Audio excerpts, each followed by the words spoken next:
Thank you so much for joining Dental Marketing Theory, a podcast by Gary Bird. In today's episode, Gary talks with Cory Pinegar. Cory is the CEO with CallForce. They chat about his journey from buying the company for $1 to Inc. 5,000.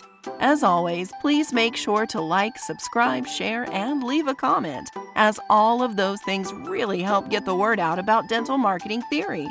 Hope you enjoy today's show.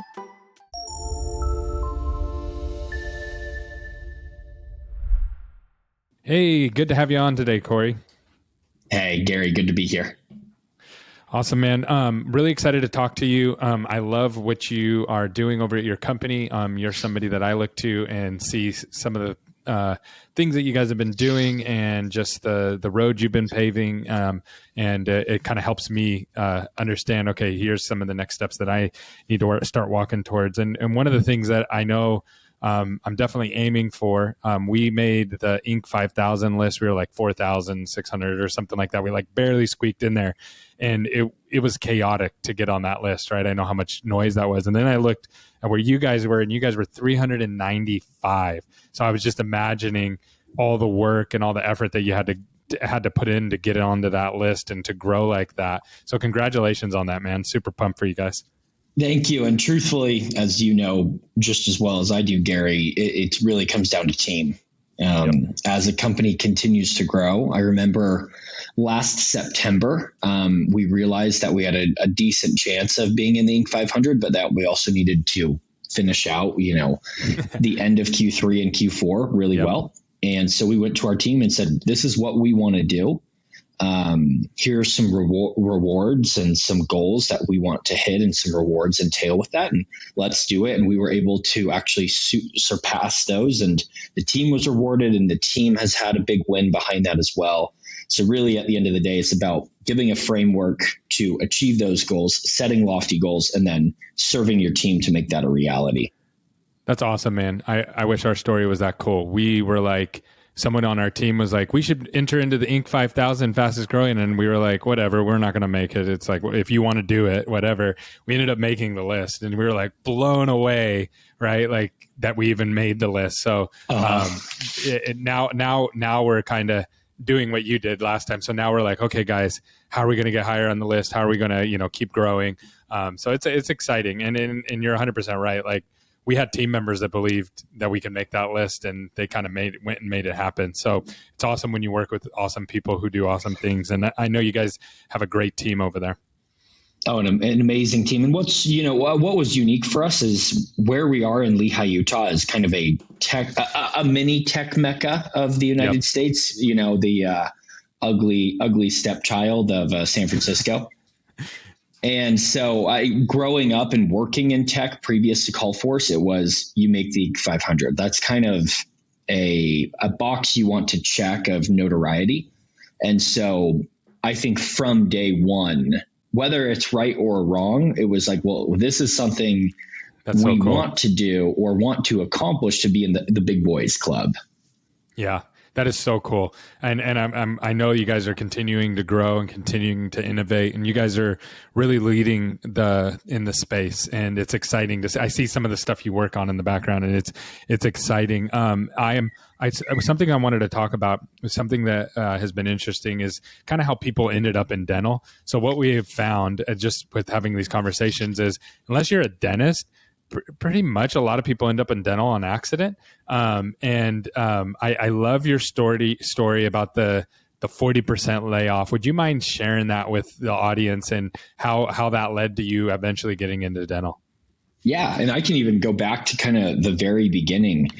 So I served a mission for the Lds Church. It's a very common thing in Utah. And I came home from my mission. I was going to BYU to study economics at the time. And my aunt was recently divorced, relocated from Silicon Valley to Utah. And she became the executive assistant at the time to the CEO of Weave. Now, most people who are probably listening to this podcast now have heard of Weave.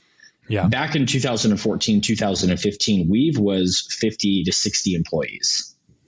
And oftentimes their service wasn't great at that point, to be frank. And so a lot of their customers would cancel and ship their phones back. And so one day, Nancy, who was my aunt, called me and said, hey, like, we've got this closet full of phones. We're willing to pay someone $500 to come clean out the closet. Of course, being a hungry 22-year-old, I was like, hell yeah, name the time and the place and I'll be there. Thinking $500 to clean out a closet. If you paid me $500 to clean my room, I'll do it every day. Yeah, exactly. And it was a big closet. That was more of a room that I got sold on. But that was my introduction to Weave. I would go late at night from like 11 to 2 a.m., very typical college things. And one night the COO came by and he's like, who are you? What are you doing here? And I'm like, hey, I'm just paid to clean the closet. Please don't hurt me. And we got to talking, and over time we've become really good friends. We actually went to lunch yesterday. But that was my introduction to Weave. And through there, I became the office manager. And then I worked on special projects for the COO and sometimes for the CEO. And so just slowly kind of progressed and grew.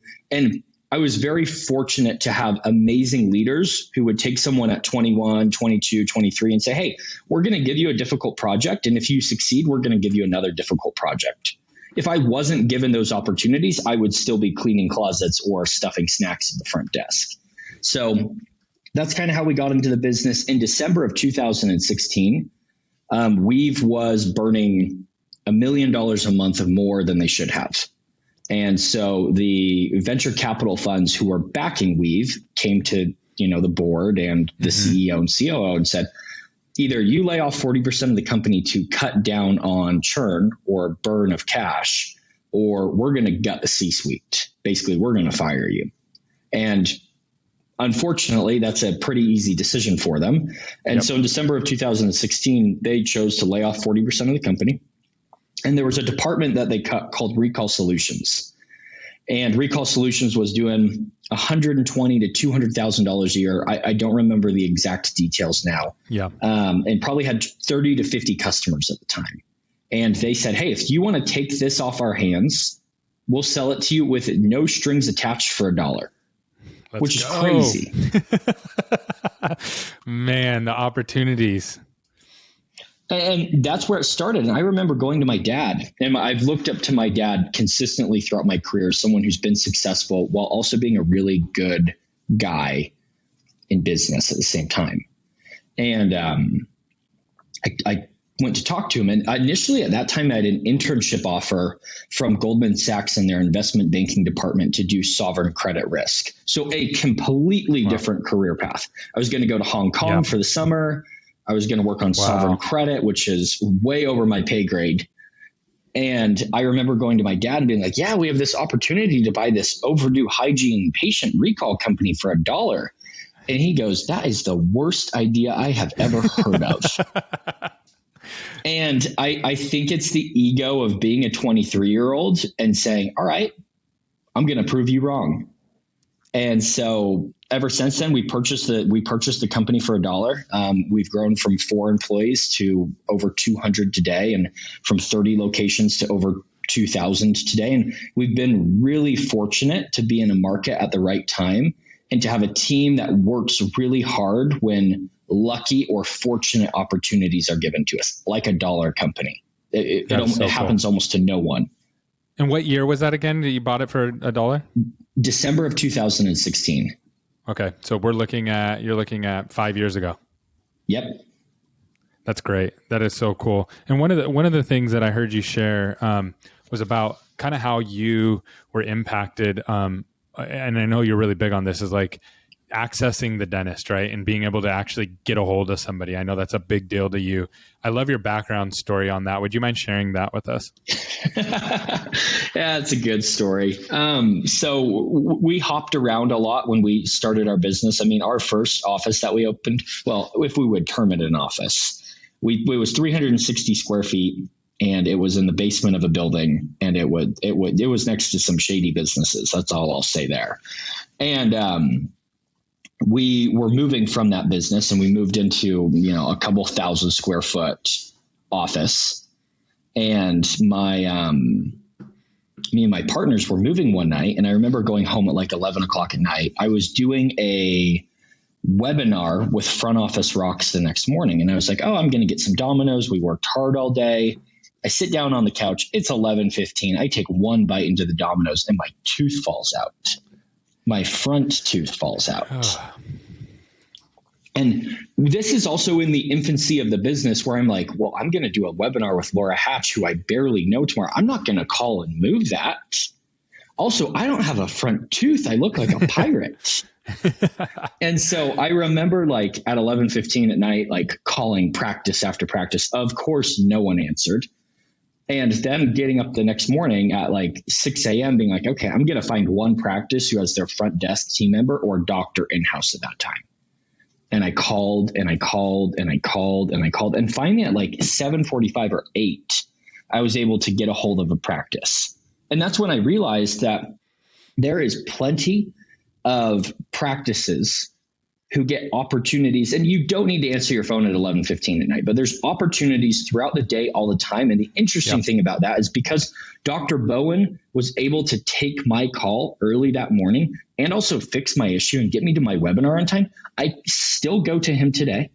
Yep. And I also have sent my siblings and my friends there. And that's not like the BS story just to like tell people about it. I sincerely feel he fixed my issue in a very sincere time of need.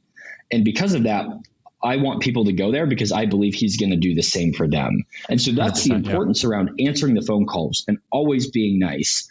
And something that I see, this is a side tangent, but something that I see in dental these days is, oh, we don't accept Medicaid. Oh, just make the call as short as possible. Oh, sorry, we don't accept Medicaid. Thank you for calling in. Hang up. We were instructed to do that by one of our practices the other day, and we said no.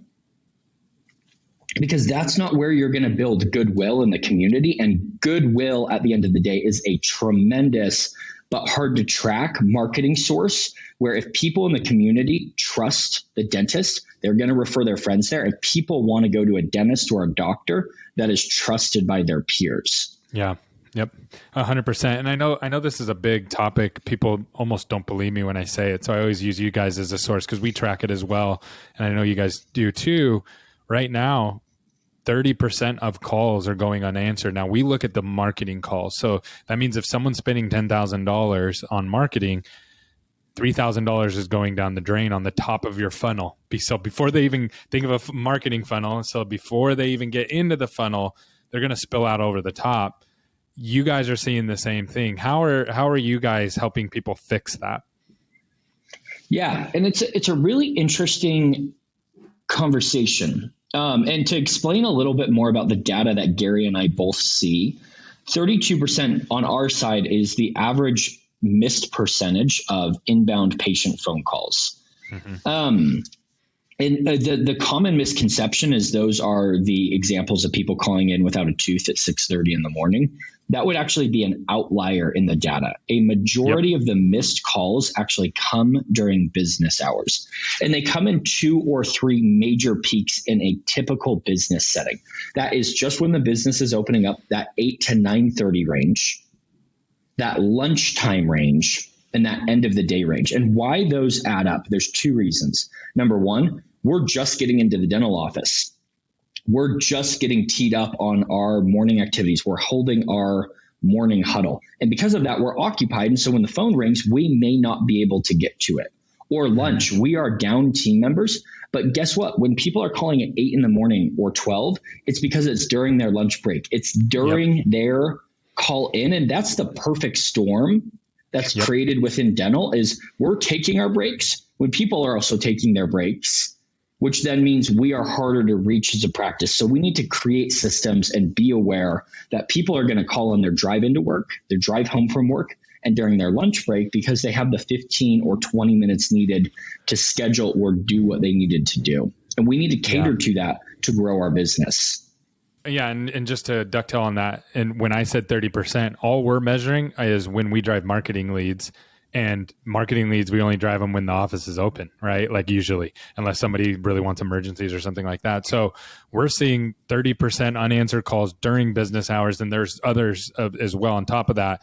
And it's just it really boils down to not having the manpower, like you said. When you go to the way I would think of it is when I want to go eat lunch, is usually around lunchtime.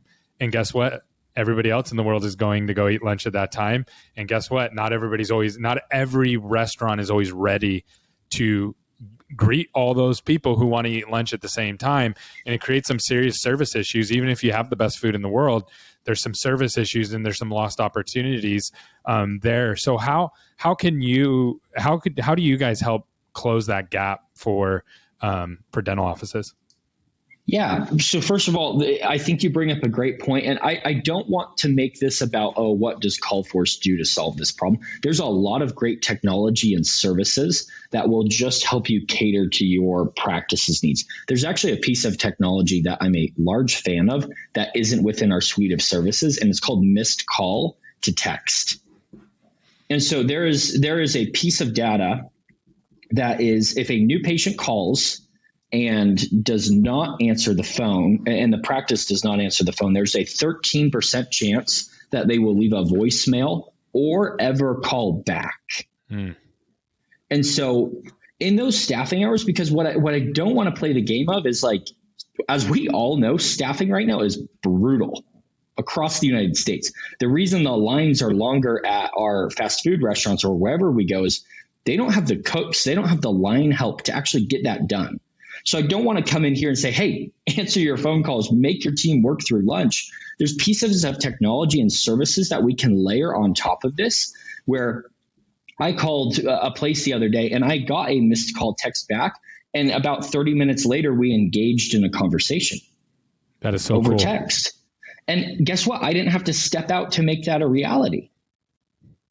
And so that's what's really cool, is with the innovation done across the United States, but really within dental today, there's services and technology that will make your patient's experience better, drive more revenue for your business, and make your front desk staff's life easier as well. And those are the two really important things about software or services that win within dental is, do they make you more money? And at the same time, do they make your staff's life easier? Because if they make your staff's life more chaotic, they're eventually going to go to you and say, hey, Dr. Smith, what the heck are we doing here? Can we tone down on this? Even if you were making a ton of money, you do not consistently want to walk out the door every day and say, oh, wow, people are not happy to be here. Yeah, 100%. And I love your perspective on these things, because you have obviously you came from the bottom up to owning the company and solving a problem that way, but you also own a couple dental practices as well. So you've seen it on the flip side of being a dental businessman, not just a technology company businessman. Tell us a little bit about that and how that's impacted the way that you approach these problems. I want to just add a little disclaimer that I have bought dental practices that would be considered to be very small or have large operational issues. So I haven't been going in and buying a $2 or $1 million, production or revenue-based practice. In Utah, you're allowed to be a non-dentist sole owner. So I've worked with different agencies around here to look for opportunities where the dentist would be willing to sell on a seller's note, acquiring financing, even if you have a lot of liquidity on your side, but acquiring financing as a non-dentist owner from a Wells Fargo or a Bank of America is difficult, because they look at me and say, great, you may know how to run a dental practice, or you may have connections to get some awesome marketing from SMC. But guess what? Like if your dentist doesn't show up to work one day, you're making no money because you can't produce dentistry. So we're not going to back this loan. Yep. So I last year had a conversation with a dentist doing about $500,000 a year and said, hey, I think we could transform this business. You are half using Dentrix, half paper charting. You're getting 5 to 11 new patients a month. You have $500,000 in AR that you've never collected. Let's get in there and work on the core metrics of the business, and let's take one rock at a time. Let's accomplish those, and this business could start to win. You're going to make more money. The patients are going to have better access to care. We're going to increase the fee negotiations. And what that's done for me is given a perspective on what actually works. As a business owner, sometimes we're like, oh, dentists, they're inefficient. They don't know how to run a business. They are doing 52 things in a day while being a clinician and a CEO. And so having a better view of, are we making the front desk's life easier? Are we actually driving revenue? And how do we work as a growth partner has allowed us to begin to tailor our business in a way where I actually think we're solving a problem instead of forcing a solution. Talk about a little bit about how inflation has impacted you guys. I know inflation's starting to hit everybody and everything, and what you're doing around that and how you're helping the dental industry in that area. Yeah, I think that really falls in line with the job inflation, or the rates of inflation that we've seen falls in line with the staffing shortages, because companies are just willing to pay $1 or $2 an hour more. And once it's at 16, then the next company's willing to pay 17. And it's a ladder that's going to continue to rise for the next foreseeable future at some rate. We are eating inflation like anyone else. But our goal is to provide solutions where you may not be able to recruit or retain a staff member at a certain point, but you can send through your calls to our team and we're able to take those. And we haven't done major price increases to date because we believe we can find operational efficiencies that allow us to flex on certain parts of our business. Yep. And then there's some fundamental changes that we're working on as a business right now that I think will make us much more successful in fighting the inflation game. The inflation game, especially in Lehigh, Utah, or Silicon Valley, or California, where there is immense demand for jobs, is a very hard to fight, and we're acknowledging that. And so we're saying, as a company, how can we transform to the market instead of fighting the market and then being caught from behind? Yeah. Would you mind sharing a couple of the things you're actually doing to combat that? So on January 1st, we are heading entirely remote as a company. Nice. So we have taken our 30,000 square foot office space in Lehigh, Utah. We're opening a 7,000 to 5,000 square foot headquarters here, where we're keeping our management and our sales team. But we're realizing that we can get awesome talent in Pocatello, Idaho. And we can get awesome talent in St. George, Utah, or Flagstaff, Arizona. And where we're really going with this is, can we get people who have worked in a dental office and fundamentally been trained in the right way? Mm-hmm. Can we employ them for 4 to 6 hours a day, give them $15 to $20 an hour, which is above the average pay for receptionists in the United States, which is $15.26? Can we get really talented people working from home, where they don't have to commute to work? They can still take care of their needs in life. And can we be more attractive as a company instead of making people come in 20 minutes each way from work? Yep. I love it. So welcome to the remote family, brother. That's how we're set up. Now we used to be remote. We moved into an office and then we moved back remote, and we were remote for probably, 5 years, 6 years, that second time. And then COVID hit. And so we were remote before it was cool to be remote. So we used to keep it like, we didn't lie about it, but we wouldn't talk about it, right? We let people assume that we were all in an office.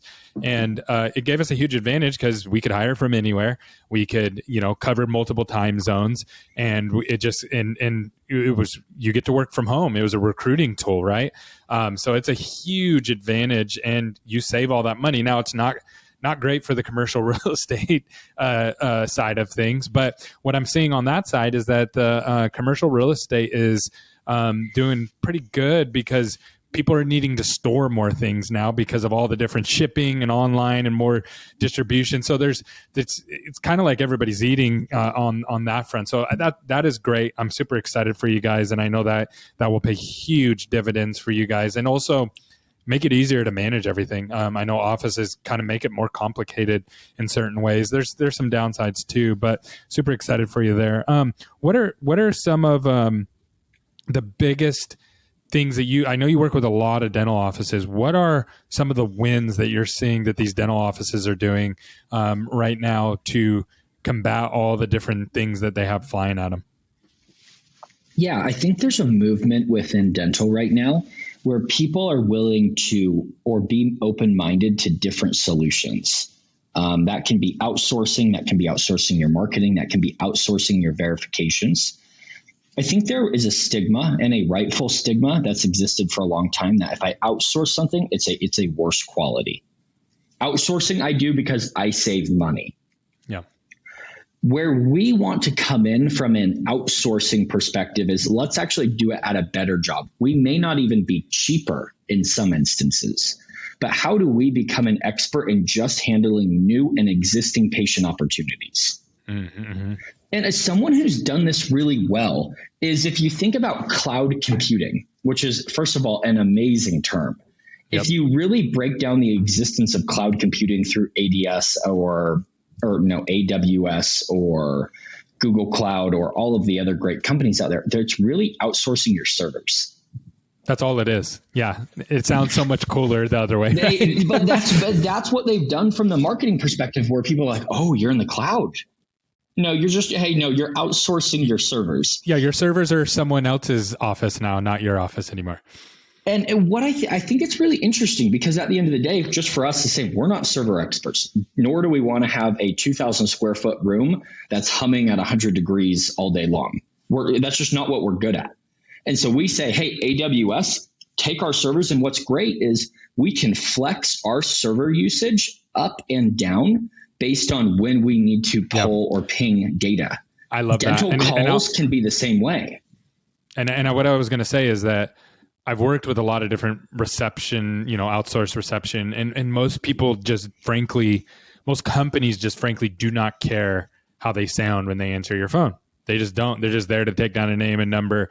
You guys do an excellent, excellent job of making sure the tone, the understanding the office that you're working with, making sure that you're doing what's best for that patient, and really thinking through like you guys were there in the office with them. So you guys do a fabulous job. I know you don't toot your own horn, but I just want to call that out, that I've seen that firsthand. And if you're thinking about outsourcing some of this because you are missing these calls, we send our marketing calls to Cory and his team over there because they do an amazing job. So changing gears on you really quickly, where do you think, you already shared that text to call thing is really cool. I love that.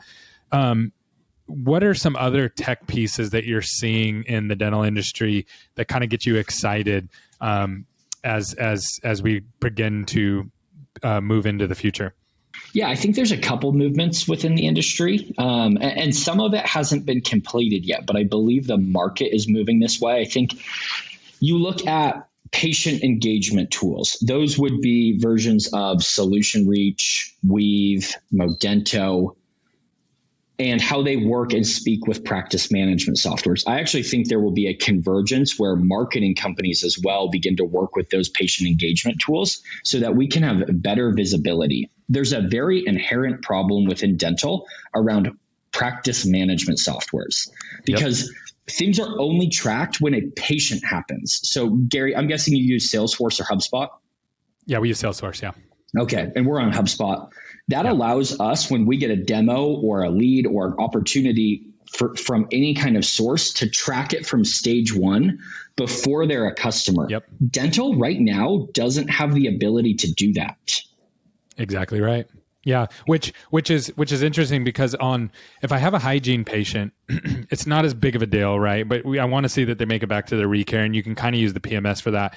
If you're doing larger treatment that you need multiple follow-ups and multiple steps, it gets really, really cumbersome and really hard. And you're 100% right. There's nothing in dental that is HIPAA safe to put the information in, right?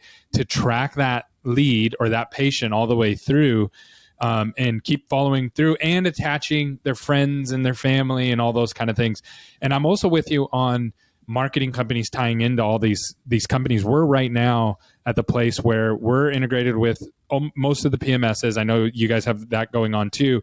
And then we also are working with working with chat and then online scheduling and being able to merge that data so we can actually see, cool, if you send a patient through a phone or a chat or a online scheduling, then they convert like this, better or worse or whatever, right? So that's the first leg of that. But then there's going to be the communication portions of that, I think, are going to come next of, okay, cool, how are we going to get these people to come back in?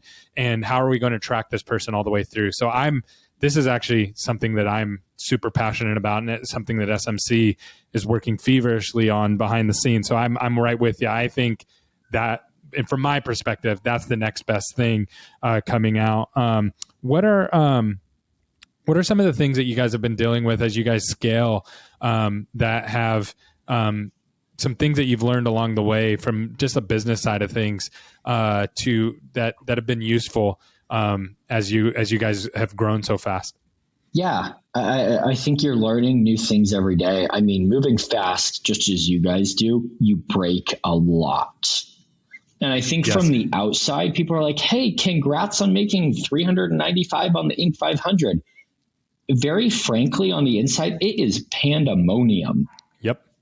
And it feels like a forest fire has almost encircled half of our campsite sometimes, where we're like, wow, how did we sign up for this? And yes, we're growing in revenue, but when you want to do big things, and we've been bootstrapped as a company, for better or for worse, I don't know if that's right or wrong. Yeah.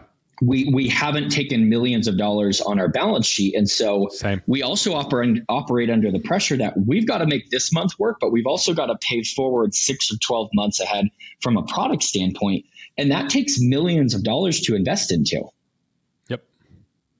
And so I think it's just the balance of everything. And how I think the biggest thing that I've learned is, as a leader, it is, first of all, a very lonely path a lot of the time. How do we get our team to swim in the same direction? Because you can get a lot of talented people in a boat, but if you start rowing in, one person's rowing really fast to the right and a person's rowing really fast on the left, but they're going another direction, we actually just spin as a raft.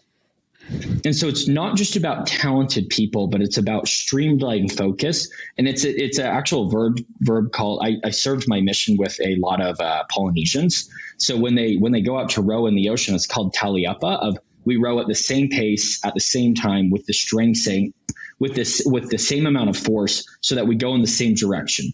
It's better to go slower, unified as a team, and you get farther along than just talented people spinning as fast as they can. So as a leader, we need to say, this is what we need to accomplish. Let's make sure when we walk out of this room, we know what our job is in the rowboat, and that we focus on just taking those next steps. We cannot fight a forest fire with our eyes. We cannot say, wow, we've got a lot to do this quarter. When we walk out of our weekly management meeting, we know the 1, 2, or 3 things that we need to do. And that's I did or I didn't do. But as a leader, I can confidently look at our team in the eyes and say, if we take these steps, we're going to get farther along as a company and we're going to drive revenue. You can't come in and say, hey, everyone, get revenue up this week. It's no, let's get additional team members hired. Let's roll out this product update. Let's add an additional customer success call. We control that. When we focus on what we control and do one thing at a time, we've realized we've gone really far. But as soon as we look up, sometimes we say, whoa, this is really big, and we get caught spinning. That's awesome. Yeah. And you're 100% right. When you're growing really fast and everything's chaotic, it's crazy. And it feels like everything's kind of closing in on you. And then you kind of get things organized and you learn some things. And what you just said right there, getting your team to pull in the same direction, at the same time is very, very powerful. And it allows people to show up, right? And it allows people to really shine in those moments. And I've definitely seen that inside of SMC. And I know inside of your company, I've worked with a couple of your team members. I love just the passion. I don't think, well, if I can't get a hold of Cory, then I'm not going to get the same level of passion. I love that I can talk to other people in your company and they feel the same way and they communicate the same way and they communicate with the same passion. Okay, changing gears on you real quick here, Cory. What is your most impactful marketing campaign that you've ever had ran on yourself? So I'm not talking about on CallForce. I'm talking about you as a young child or you as a young man, marketing campaigns that were ran and that impacted you and your life. Yeah, it's a really good question, Gary. I look at like a few simple ones to start as Apple. I love the simplicity of Apple, the focus of Apple, and how it allows my life to work more consistently in an ecosystem. And their ads are not complex. They're actually built around emotion and feeling and simplicity and fun. Just like Budweiser commercials or beer commercials, they're never driven around, hey, our hops are better than these people's hops. It's really about, hey, here's the fun that you have in the backyard with the boys when you're having a drink at a barbecue. And I think Apple speaks really well to me. I'm a very emotionally driven person. And so when I look at this makes my life easier, and also it's sleek, it's simple, it doesn't overcomplicate what I want to do. There's 4 buttons on my main screen: call, text, email, chat.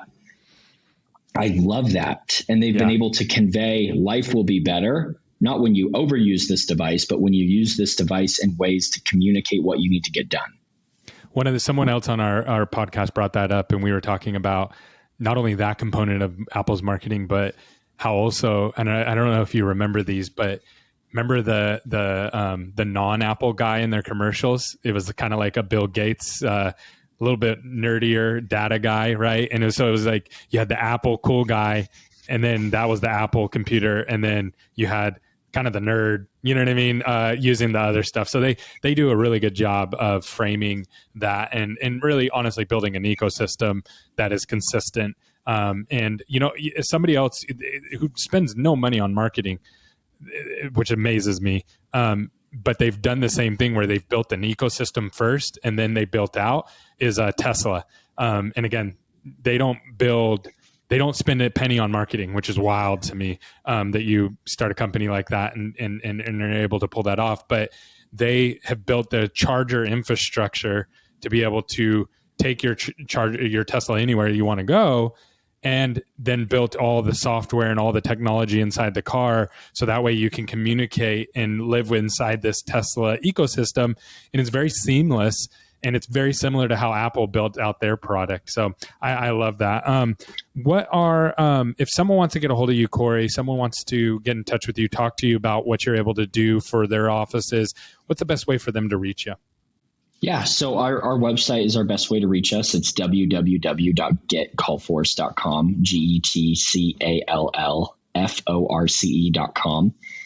There's multiple ways to contact us there. There's email, there's phone call, there's demo forms. And then also people just want to talk to me directly. I love it. It allows us to be better. So my email is Cory@getcallforce.com. And I love chatting with people about new ideas and ways we can be better as an industry and as a company. There's a lot ahead of us that we have to do. And Gary was very nice in saying, hey, we're decent at answering phone calls. I believe we are 20% of the way done on where we want to go. That's awesome. And so for me, it's more about, okay, we're here. How do we become the leaders? How do we become the AWS of cloud computing within new patient and existing patient scheduling? And that's what we're passionate about getting every day. And we believe if we're really darn good, just as Tesla's really good at making a good car, or Apple's really good at making an iPhone, that's going to drive our market penetration. We are product and service focused because generally within our industry, there's not great service. So let's focus on that. If we do a good job, people will speak about it. We're going to grow, but we are product and service focused because we believe there's a lot of innovation needed.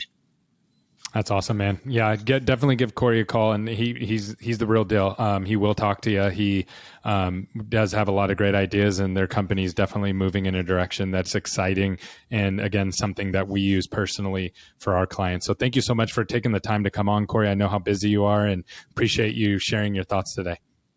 Thanks, everyone.